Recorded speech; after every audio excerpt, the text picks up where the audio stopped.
Hello, welcome back to Foost Entertainment for my review of 2019's Joker on 4K.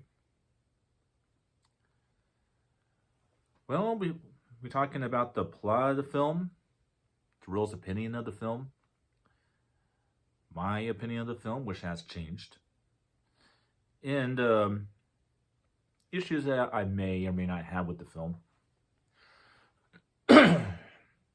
Which are, doesn't affect my opinion. I can definitely tell you that.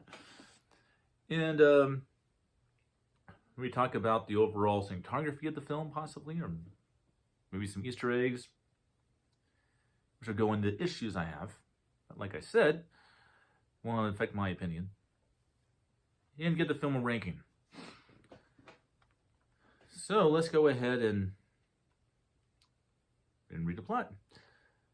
Failed comedian Arthur Fleck, played by Joaquin Phoenix, encounters violent thugs while wandering the streets of Gotham City, dressed as a clown.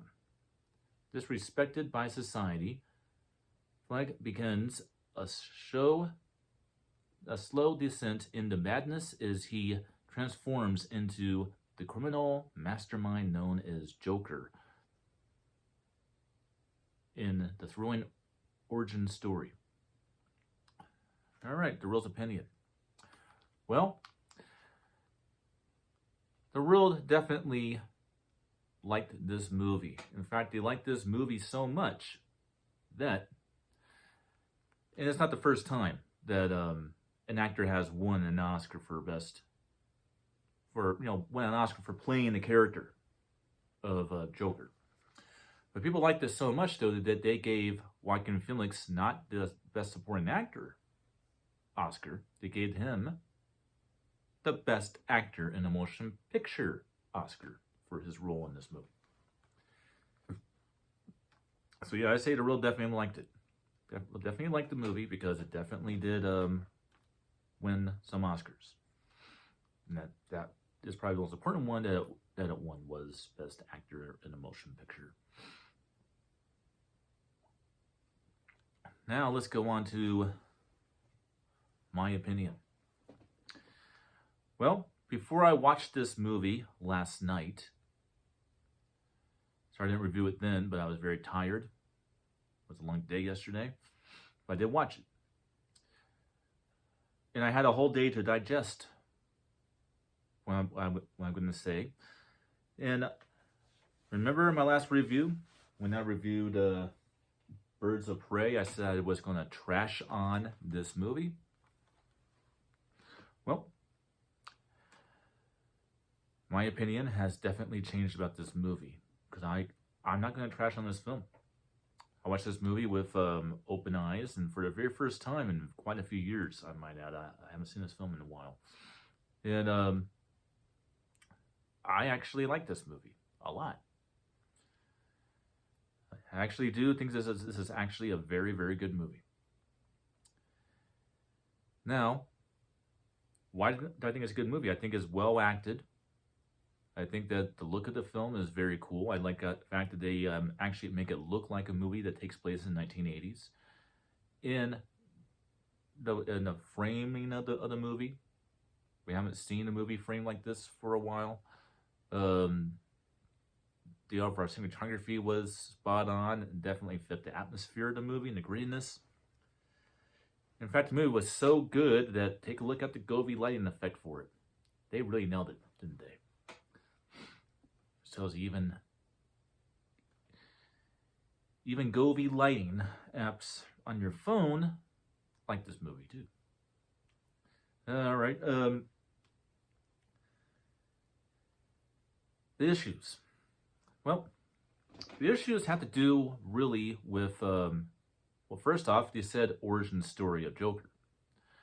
Well, I haven't watched Joker 2, but I do know that he does die in that movie. And so, obviously not an origin story to the Joker we know in the Batman movies. And the Suicide Squad films and all that. Because, how could it be that if the Joker gets killed off in the second movie in the sequel to this? So there you go. That's one issue right there. here's another issue. They put all these Easter eggs in that relate to the Batman universe. They have Bruce Wayne in the movie. They got Thomas Wayne in the movie. They got the demise of Thomas Wayne and his wife in front of Bruce Wayne in the movie. Now, is there a way to make this work? Yes, there's a way to make this work.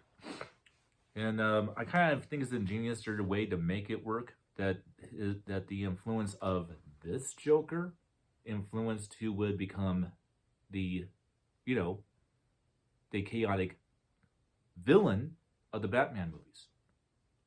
So that's the way I kind of look at it, how to rationalize that. But that's the point. They didn't have to do that. They could have made this the Joker that the Batman goes up against in the Batman films, instead of the person who influenced that guy.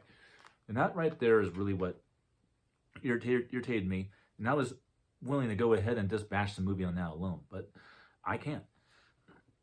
Because I really enjoyed watching this movie. This was a very good movie, and I think I definitely do agree with Society on this one. This is definitely an Oscar-worthy movie, no doubt about it. And I like the fact that you're completely engaged in the movie. You can't take your eyes off of it. And I'll just say it, I really love it when you make a DC movie, a DC comic book movie, even if it doesn't quite feel right, it kind of does its own thing at the same time. But I love it when you make a very grisly R-rated movie in the DC comic book world, or the MCU, which you don't really have a lot of that either. This is what I liked about the newer DC films, is they were not afraid to have a set of balls and make rated R movies all the time. And that's what I think I'm really going to miss about this new DC universe from James Gunn, is he's probably going to play it safe and make all of them PG to PG-13 ratings and be all family friendly. So we're going to miss the cool days of rated R DC movies like this one and Birds of Prey and in the full version of Batman v Superman, and of course the almost 4.5 hour whatever length version of Zack Snyder's official version of Justice League, which I will be reviewing 2 films from this one. But yeah, overall I just really enjoyed this film. Now to give a film a ranking.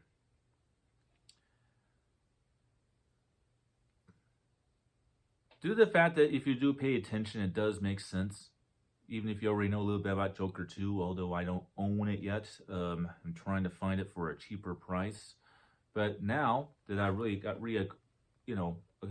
acquired with this movie, really got more into understanding this film a little bit different and giving it a much better opinion than I originally had. I don't know, maybe I will cough up the $30 to go ahead and get the 4K version. I don't want to go into discussion about why not just watch it on Max. Trust me, it is my decision. I have my reasons for it, and I will not be talking about those. I go back talking about audio and video quality of the Catholic title after this event, but not during this event, no.